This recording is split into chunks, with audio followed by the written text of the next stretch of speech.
Sir sir sir letter. ఏంటిది? ఏంటి ఖాళీ లెటరు? సార్ సార్ సార్ నేను కాదు సార్, రైవల్స్ రాజు ఇమ్మన్నాను సార్. రైవల్స్ రాజు? ఓయ్ అన్నా నమస్తే. Hi. నా పేరు రాజు, రాయవల్స్ రాజు అంటారు. Okay okay, This is Rani, just Rani. Nice meeting. అయినా ఈ రైవల్స్ ఏంటి, ఈ లెటర్ ఏంటి, నాకేం అర్థం కావట్లేదు. అన్నా అది తెలుసుకోవడానికే మీరు మా టీజర్ లాంచ్ ఈవెంట్కి రావాలన్నా. Yeah, Okay. it would be a pleasure to have you. Please do come. మీరు వచ్చేస్తున్నారు అంతే.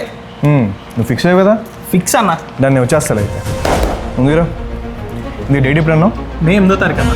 సో మే 8వ తారీఖున ఈ రైవల్ సినిమా ఏంటో, దీని పంచాయతీ ఏంటో నాకు తెలుసుకోవాలండి. సో నేను అక్కడికి వస్తున్నాను టీజర్ లాంచ్కి, మీరు రండి. ప్రసాద్ కుమ్మేద్దాం. కొడితే అచ్చడిపోతుంది.